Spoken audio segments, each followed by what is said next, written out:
안녕하세요, 부자아빠입니다. 비트코인 랠리를 기대하면서도 거듭되는 하락에 지긋지긋하고 이제 그만하고 좀 올라가자 라는 마음이 절로 듭니다. 하지만 이럴 때일수록 대상승자까지 남은 시간이 얼마 남지 않았다는 생각이 드는데요. 지금 같을 때는 단기적인 가격 등락보다 시장을 넓게 보는 연습을 하는 것이 이 시간을 이겨내는데 더 도움이 되는 것 같습니다. 그래서 오늘 영상으로 그 도움 제가 한번 드려볼게요. 그럼 시작합니다.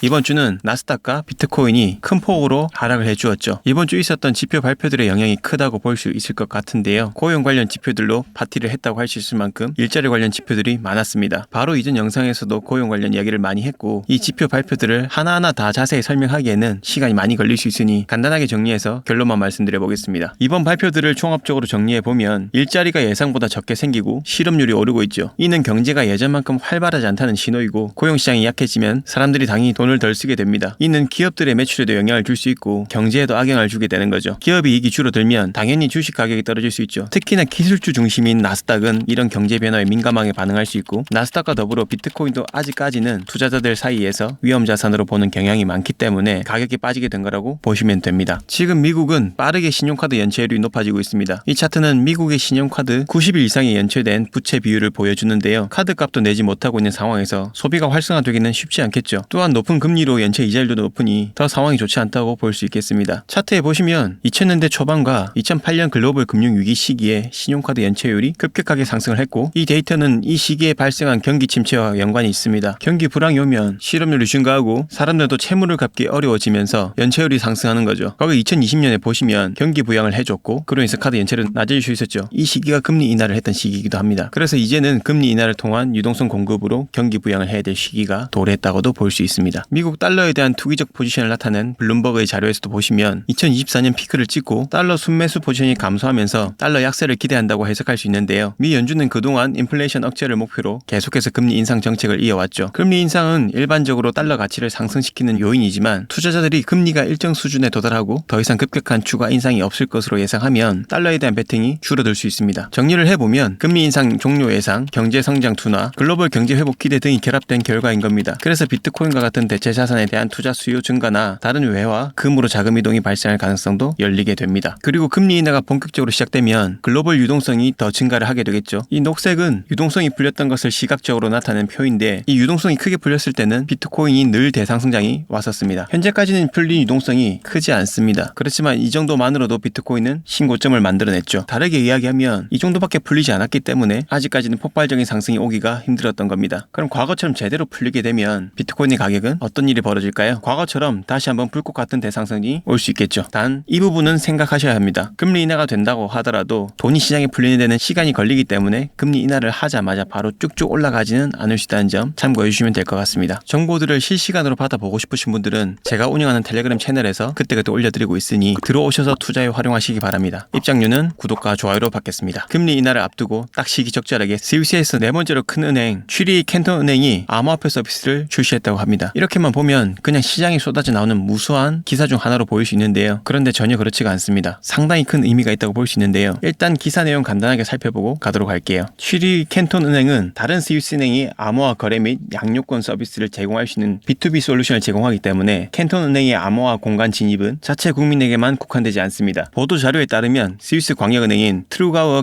캔톤뱅크는 이 서비스를 채택한 최초의 파트너 은행이 되었습니다. 쉽게 말해서 은행 고객뿐 아니라 다른 은행들을 파트너로 두어서 이 서비스를 제공할 수 있도록 한다는 것으로도 해석하실 수 있겠습니다. 그렇게 되면 확장성 면에서 훨씬 더 크게 작용할 수 있겠죠. 제일 아래 문단을 보시면 캔톤 은행이 20개 이상의 법인의 B2B 서비스를 통해서 스위스 인구의 상당 부분이 암호화폐 시장에 참여할 수 있다는 겁니다. 그래서 제가 봤을 때 이 사건은 앞으로 암호화폐 시장 파이가 커지는데 지대한 영향을 끼치는 사건 중에 하나일 수 있는 거죠. 그런데 이 정도만 이야기하면 아 그렇구나 정도밖에 안 되겠죠. 이제부터가 중요하니 집중해주세요. 영화나 드라마에서 보시면 스위스 은행 이야기가 심심찮게 나오는 걸 보신 적 있으실 겁니다. 여기엔 다 이유가 있죠. 바로 스위스 은행의 엄격한 비밀주의 원칙 때문인데요. 계좌 소유주는 물론 계좌 거래 정보 등 고객의 금융 정보는 어떠한 상황에서도 외부에 공개하지 않습니다. 이러한 법이 제정된 데에는 이유가 있는데요. 바로 1934년 제정된 스위스의 은행법 때문입니다. 이 비밀주의는 17세기 프랑스의 루이 14세 때로 거슬러 올라가야 되는데요. 루이 14세가 신교도 탄압을 시작하자 많은 신교도들이 스위스로 이주했고 그들은 금융업에 종사하게 됩니다. 루이 14세는 전쟁과 지출로 인해 이들에게 돈을 빌리면서 금전 거래 내역을 비밀로 해달라 요청했고 이로 이로 인해 스위스은행의 비밀주의가 시작된 거죠. 그래서 스위스은행들이 가지고 있는 전통적인 금융 비밀주의와 프라이버시 보호에 대한 역사적 배경과 관련이 있는 겁니다. 암호화폐의 기본 원칙인 탈중앙화, 개인정보 보호, 프라이버시와 잘 맞아떨어져서 스위스가 암호화폐와 블록체인 기술에 개방적인 태도를 취하게 된 중요한 이유 중 하나인 겁니다. 스위스는 세계적인 수준의 매우 발달된 금융 시스템을 갖추고 있는데요. 자산관리, 투자은행, 보험, 프라이빗 뱅킹 등 다양한 금융 서비스를 세계적 수준으로 제공하고 있습니다. 특히 자산관리와 프라이빗 뱅킹 분야에서는 세계 최고의 명성을 가지고 있는데요. 그렇기 때문에 전 세계 수많은 자산가들이 스위스를 신뢰하고 자금을 맡기는 것이죠. 또한 스위스는 국제금융 허브로서 주요 금융기관과 국제기구들의 본부를 두고 있는데요. 제네바는 세계무역기구, 국제연합 등 여러 국제기구의 본거지이며 이는 스위스가 국제금융시장에서 중요한 위치를 차지하게 만든 요인이 되는 겁니다. 스위스는 외국인 투자자에게 유리한 세금 제도를 운영하고 있어서 고액자산가나 다국적 기업들이 스위스를 선호하는 이유가 됩니다. 스위스의 칸톤, 즉 미국으로 치면 주죠, 마다 세율이 다르며 특정 지역에서는 세금 혜택을 제공해 투자 유치를 장려하고 있죠. 또한 스위스는 암호화폐와 블록체인 기술에 대해서 굉장히 우호적인 규제 환경을 조성해 왔습니다. 특히 추크 지역은 크립토밸리로 알려져 있으며 암호화폐 및 블록체인 기술 기업들이 집중되어 있는 허브로 자리 잡았습니다. 캔톤뱅크 이전에도 스위스는 이미 전통적인 금융기관뿐만 아니라 암호화폐 전문 은행을 운영하는 국가 중 하나인데요. 시그넘과 세바뱅크는 스위스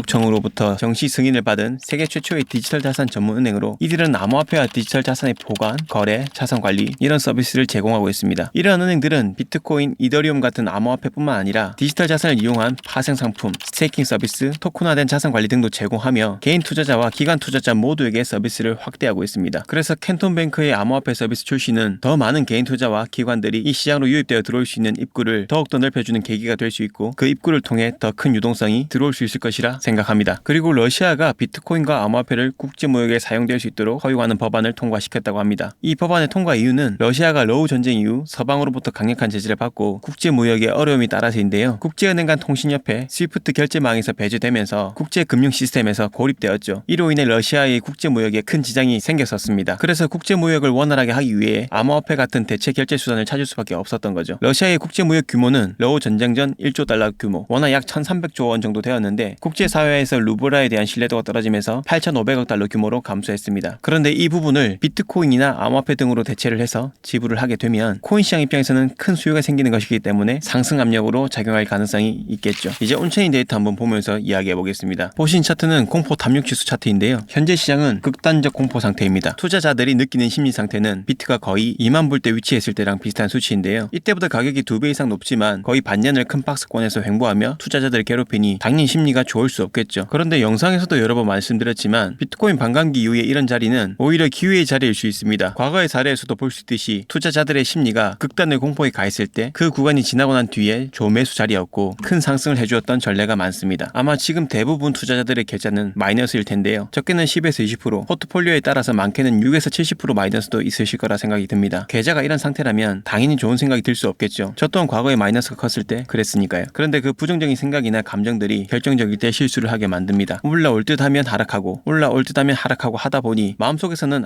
본전이라도 되었으면 좋겠다 라는 심리가 가득해지고 이제 이 힘든 시기를 견뎌내고 상승장으로 가려고 하는데 본전이 오게 되면 또 내릴까 싶어 적당한 선에서 정리를 하게 되고 정리를 막상 했더니 내가 정리한 자리가 이제는 상승 초입으로 가는 자리였던 것을 가격이 한참 오르고 난 뒤에 알게 됩니다. 그래서 나를 놓고 떠날까 싶어 또 뒤늦게 진입하면 그때는 또 내리면서 손실을 보게 되는 이런 악순환이 반복되기 때문에 지금 극복해야 될 건 마이너스 계좌에서 오는 내 심리란 점 인지하시고 이 부분을 잘 털어내기 위한 것들을 행하실 필요가 있다 생각합니다. 그래야만 나중에 결정적인 실수를 할 확률이 줄어들게 되거든요. 그럼 이제 심리에 도움될 만한 데이터 몇 개 보여드리고 마무리하겠습니다. 비트코인 장기 보유자가 비트코인을 판매하는지 안 하는지 측정하는 데 사용되는 지표입니다. 검은색 선이 비트코인 가격이고 녹색 선이 오랜 기간 동안 보유된 비트코인의 흔적이라고 해석하시면 됩니다. 오래된 코인일수록 더 큰 영향을 미치기 때문에 장기 보유자가 매도하는지 파악하는 데 유용한 거죠. 이전 차트에 보시면 비트가 한번 크게 상승했을 때 녹색 선도 같이 상승해 주었죠. 최근에도 비트가 크게 상승할 때 녹색 선도 같이 상승했다가 더블 탑을 만들고 녹색 선이 하락해 주었습니다. 지금 이 구간을 보시면 비트코인의 가격은 계속 내려가지만 장기 보유자는 팔지 않고 있다는 거죠. 그래서 이 부분은 긍정적인 신호로 볼 수 있는 겁니다. 비트코인 활성화 주수에서도 보시면 지금 현재 이 수치는 비트코인이 과거 거의 3,200달러를 찍었을 때와 유사한 수치에서 놀고 있는데요. 활성화 주소란 비트코인의 이동과 매수 매도가 활발하게 이루어지고 있는 지갑을 활성화 주소라고 하는데요. 대상승장일 때는 비트코인의 활성화 주소가 많아지게 됩니다. 2017년 그리고 2020년 불장 이때가 다 그랬죠. 그리고 상승장이 오기 전에는 이 수치가 다 낮았었습니다. 그리고 지금도 굉장히 낮죠. 물론 이 수치가 낮다고 해서 당장 1, 2주 만에 폭등하지는 않겠지만 여기서 비트코인의 가격이 설사 더 눌리더라도 지금 현재 우리는 대상승장으로 가는 길목에 있다는 것을 알 수 있는 부분인 거죠. 현재 비트코인은 1971년 이후부터 지금까지의 주식시장보다 더 많은 거래 시간을 기록했고 불과 15년밖에 안 된 이 짧은 비트코인의 역사를 생각한다면 비트코인에 대한 전 세계 투자자들의 관심도가 얼마나 높은지 알 수 있는 데이터라고도 할 수 있습니다. 또한 디지털 자산으로서의 성장 잠재력을 보여주고 장기적으로 비트코인은 탈중앙화된 디지털 자산으로서 전통적인 주식시장과는 구별되는 독립적이고 유연한 투자 수단으로 자리 잡을 가능성이 크다고 볼 수 있겠습니다. 그러면 당연히 수요의 증가로 이어질 수 있고 이를 통해서 비트코인은 큰 상승을 맞이할 수 있겠죠. 오늘 영상 요약하겠습니다. 이번 주 고용 지표들은 미국 경제의 둔화와 소비 감소를 보여주었고 이로 인해 나스닥과 비트코인이 하락했죠. 하지만 앞으로 들어올 글로벌 유동성으로 더 큰 상승을 만들어낼 때가 올 거라 생각합니다. 스위스 캔톤 은행의 암호화폐 서비스 출시와 러시아의 암호화폐 국제무역 허용은 시장에 더 큰 수요가 들어올 수 있는 계기가 될 수 있습니다. 온체인 데이터 분석에 따르면 장기 보유자들은 매도하지 않고 있으며 활성화 주소수가 대상승장 직전과 유사해 보이고 있고 앞으로 대상승이 올 가능성이 높다고 볼 수 있겠습니다. 위대한 투자가 피터 린치는 이런 말을 했습니다. 투자의 성공 여부는 얼마의 기간 동안 세상의 비관론을 무시할 수 있는지에 달렸다. 딱 현재 시장 상황과 맞는 말인 것 같은데요. 주변 지인들이나 각종 코인 커뮤니티의 비관론자들의 말에 흔들리지 마시고 뚝심 있게 잘 이겨내시기 바랍니다. 오늘 영상도 유익하셨다면 구독, 좋아요 부탁드릴게요. 감사합니다.